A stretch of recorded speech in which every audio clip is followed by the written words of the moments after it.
नमस्कार दोस्तों, क्राइम तक में आप सबका स्वागत है। मैं हूं सुप्रतिम बैनर्जी। आज की कहानी क्राइम इन्वेस्टिगेशन की एक क्लासिक कहानी है। एक ऐसी कहानी जिसमें पुलिस कड़ी दर कड़ी जोड़कर कैसे गुनहगारों तक पहुंची, ये आपको जानने को मिलेगा। इस कहानी में काफ़ी ट्विस्ट एंड टर्न्स हैं, लेकिन पुलिस जब किसी मामले में तफ्तीश करती है या किसी चीज़ के पीछे पड़ जाती है तो फिर कैसे उस मामले को सुलझाती है, उसमें कामयाब होती है, ये जानना बहुत ही दिलचस्प है। हालांकि कहानी अपने आप में है बहुत दुखद। तो आइए शुरुआत करते हैं। घटना है बीकानेर की, राजस्थान के बीकानेर की, और तारीख है 15 जून। 15 जून को बीकानेर में एक लोकेलिटी है, एक जगह है जिसे जय नारायण व्यास कॉलोनी कहते हैं, और इसी जय नारायण व्यास कॉलोनी का एक पुलिस स्टेशन भी है। पुलिस स्टेशन का नाम भी यही है, जय Narayan Vyas colony police station. तो इसी पुलिस स्टेशन की हद में एक पुलिया पड़ती है जिसका नाम है घड़सीसर अंडरपास। तो इस घड़सीसर अंडरपास के पास लोगों की नज़र एक इंसानी अवशेष पर पड़ी। लोगों की नज़र इंसानी अवशेष पर गई। लोगों ने देखा कि कोई जिस्म का हिस्सा या कोई टुकड़ा ऐसा वहाँ पड़ा हुआ है और ढेर सारी मक्खियाँ वहाँ पर हैं। काफ़ी तेज़ और तीखी बदबू जो है उस चीज़ से आ रही थी। तो लोगों ने इसके बारे में पुलिस को इन्फॉर्म किया। अब पुलिस की टीम जब वहाँ पर पहुँची तो पुलिस ने देखा कि वो एक लड़की की लाश है। एक ऐसी लाश जिसका सिर कटा हुआ है, यानी सिर गायब है, बीहेडेड बॉडी, और दोनों बाहें जो हैं वो कोहनी के पास से गायब हैं। यानी धड़ का हिस्सा है जिसमें हाथ का इतना हिस्सा दोनों तरफ के, और पैर और टोर्सो जिसे कहते हैं, बॉडी का मेन पार्ट, वो है।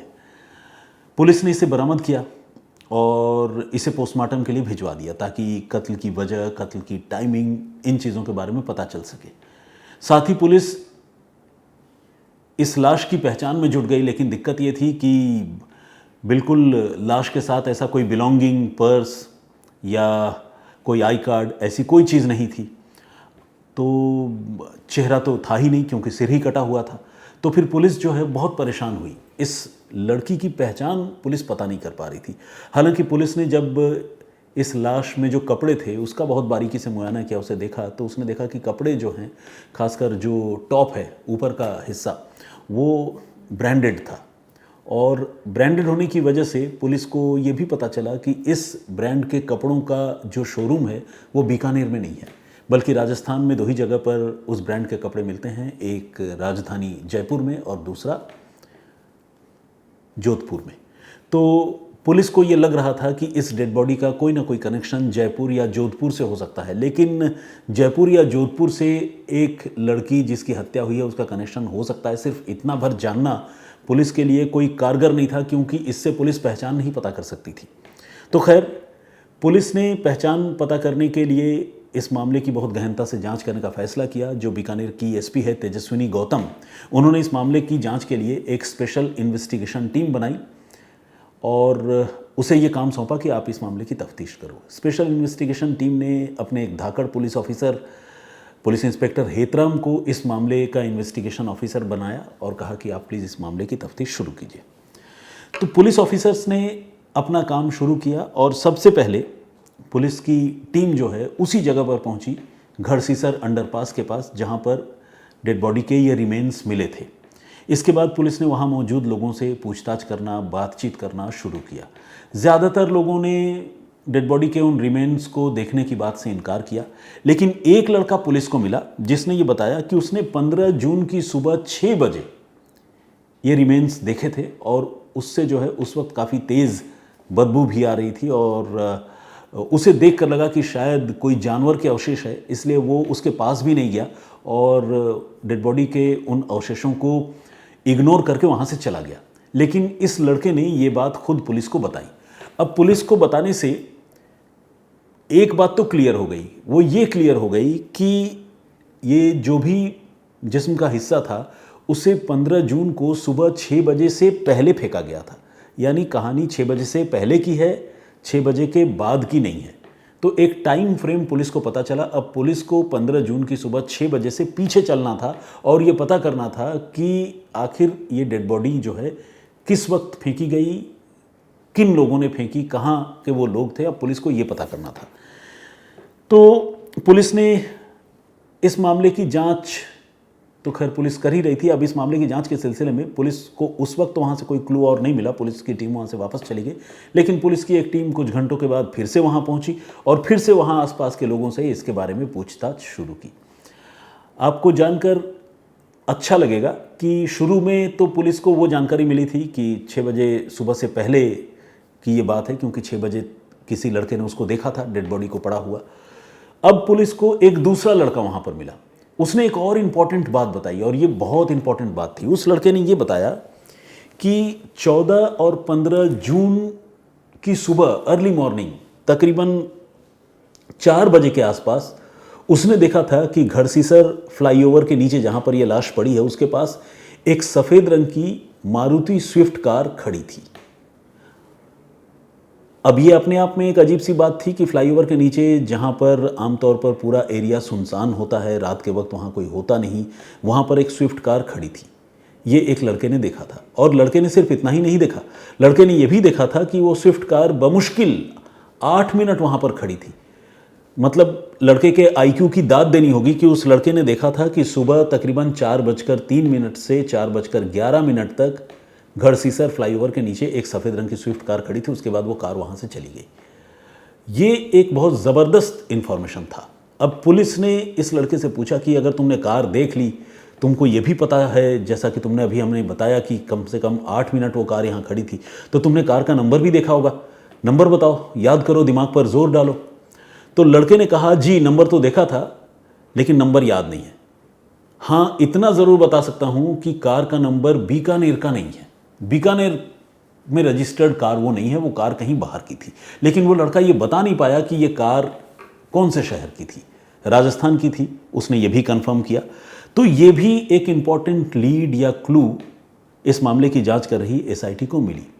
अब पुलिस ने ये तय किया कि 14 और 15 की दरमियानी रात को इस कार को इस जगह तक आते हुए कौन कौन से सीसीटीवी कैमरों ने कैद किया होगा, किधर से ये कार आई होगी, किधर गई होगी, पुलिस को अब ये पता करना था। ये जो घड़सीसर फ्लाईओवर है बीकानेर में, वो 2 तरफ से कनेक्टेड है। एक तरफ नोखा पड़ता है, एक छोटा सा शहर है, और दूसरी तरफ घड़सीसर है। ये फ्लाईओवर बीच में है। अब पुलिस को ये पता करना था कि कार जो भी वहाँ आई थी, स्विफ्ट कार, वो नोखा की तरफ से आई थी या घड़सीसर की तरफ से आई थी। तो पुलिस अब इसकी जांच करने लगी। आसपास के दुकानों के और उन सड़कों में जो भी इंस्टॉलेशन है, वहाँ पर जो सीसीटीवी कैमरे लगे हैं, पुलिस ने उन सीसीटीवी कैमरों का फुटेज लेकर 14 तारीख की रात से 15 तारीख की सुबह के बीच के फुटेज को बहुत बारीकी से देखना शुरू किया। और पुलिस की इस एक्सरसाइज का उसको फ़ायदा मिला, उसको लाभ मिला। ये पता चला कि 14 और 15 तारीख की रात को ये कार नोखा की तरफ से जो है घड़सीसर फ्लाईओवर के पास आई थी और उसी तरफ ये कार वापस भी गई है। जब पुलिस को ये लीड मिल गई तो पुलिस को थोड़ी उम्मीद बंधी कि अब इस केस को सॉल्व किया जा सकता है।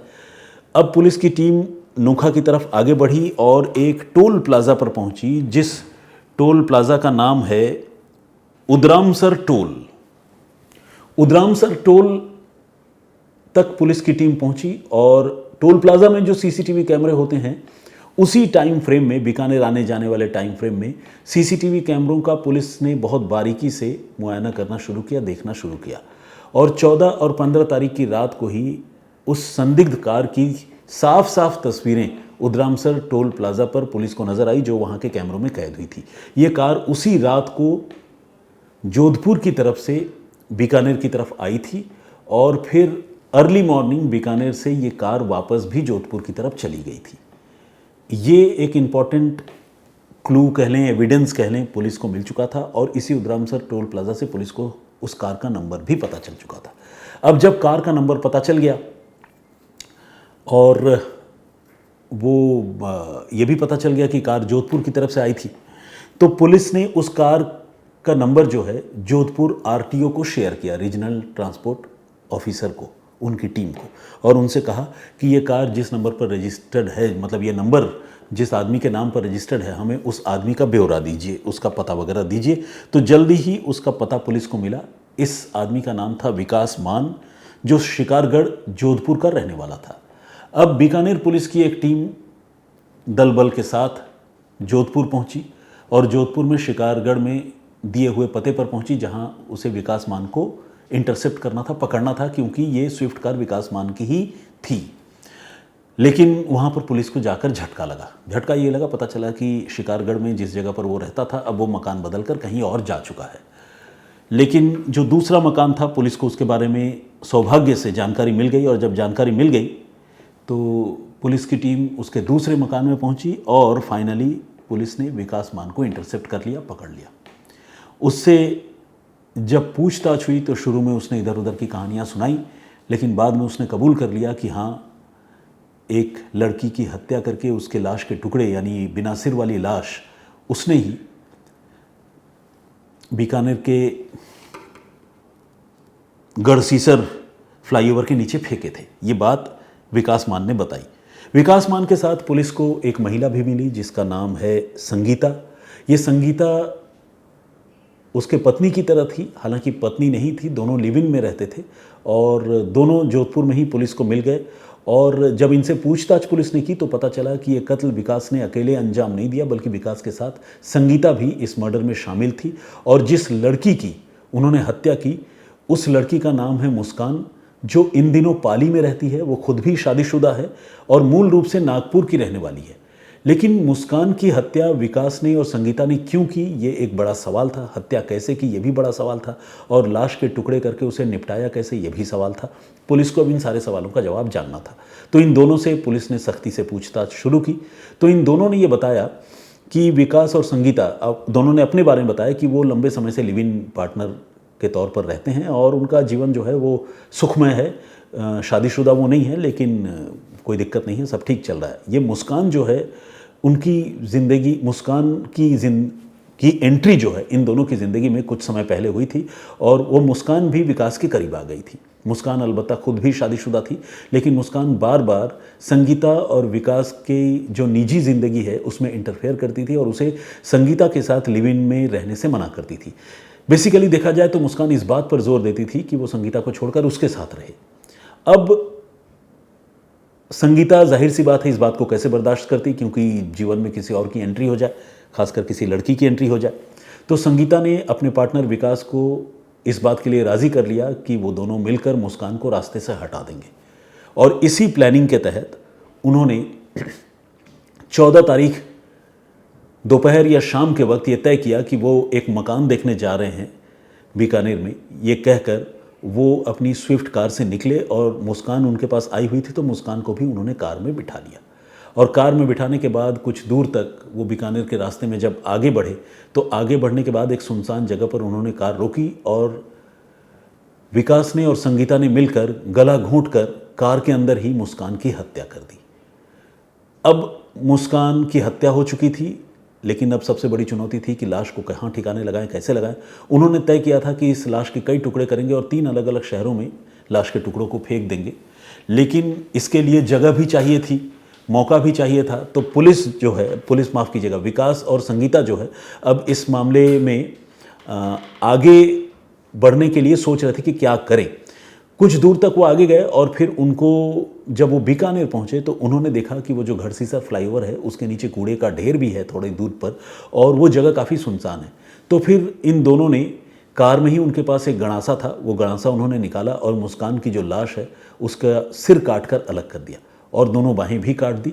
और जब सिर और बाहें काट दी तो सिर और बाह को उन्होंने अपने साथ एक पैकेट में भर लिया और अपने पास ही कार में रख लिया। जबकि जो बाकी शरीर का हिस्सा था, जिसे हम धड़ और पाँव का हिस्सा कहेंगे, उसे उन्होंने उसी फ्लाईओवर के पास, कूड़े के ढेर के पास फेंक दिया। और इस काम में उन्हें बमुश्किल 8 मिनट लगे। देखिए कितने शातिर और कितने अजीब लोग हैं कि एक इंसान की हत्या तो पहले ही कर चुके थे, लाश के टुकड़े कर उस लाश के टुकड़ों को फेंकने में बमुश्किल 8 मिनट लगे। इन 8 मिनटों में उन्होंने सिर कटी लाश वहाँ बीकानेर में फेंकी और फिर वापस आ गए। वापस फिर जोधपुर ही पहुँचे और लाश के जो बाकी टुकड़े थे, यानी दोनों बाँह, कटे हुए बाँह और सिर, इसे जो है उन्होंने फेंका।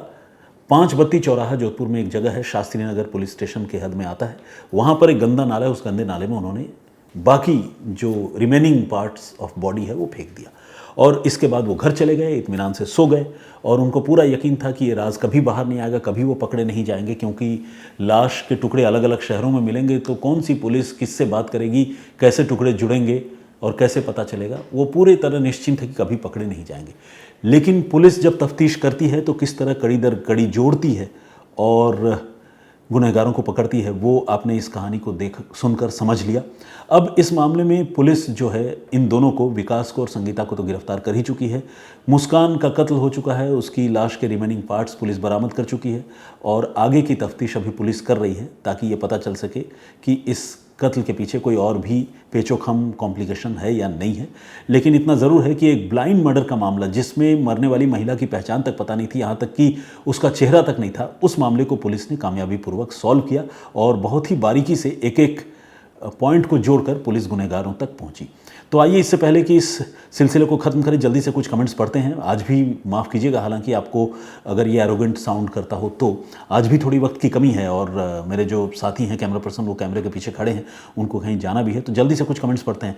एबा बॉल के नाम से एक आईडी है, उन्होंने बहुत बढ़िया तरीका है आपकी स्टोरी टेलिंग का, उन्होंने लिखा है। मिस्टर उमेश भूंया जी का कमेंट है। संदीप रोज़ अंसारी हुज़ैफ़ा का कमेंट है। मौलाना निसार अहमद नागपुरी साहब, विजेंद्र सिंह साहब, प्रदीप भाम्बू जी, प्रितपाल सिंह जी ने भी कमेंट किया है। निवेदिता गुप्ता का कमेंट है और इन्होंने बताया कि वो डेली हमारी स्टोरी सुनती हैं, थैंक यू वेरी मच। माही शेख का कमेंट है। विजय हांसदा, ये झारखंड से लगता है इनका सरनेम सुनकर मुझे। गुरप्रीत सिंह जी हैं। प्ररूप श्रेष्ठा जी जर्मनी से हैं। सुमैरा राठौर, विनय नासवाले, दीपक हीरा और भी बहुत सारे लोगों ने कमेंट किया है। Thank you very much all of you. मैं फिर हाजिर होऊंगा किसी और कहानी, किसी और वाक़े के साथ, और तब आप लोगों का नाम और कमेंट और ये जो बातचीत का सिलसिला है उसे आगे बढ़ाऊंगा। उम्मीद करेंगे कि तब वक्त की पाबंदी इतनी ज़्यादा नहीं होगी। तो फिलहाल मुझे इजाज़त दीजिए, अपना बहुत ख्याल रखिए, सुरक्षित रहिए। जय हिंद, जय भारत।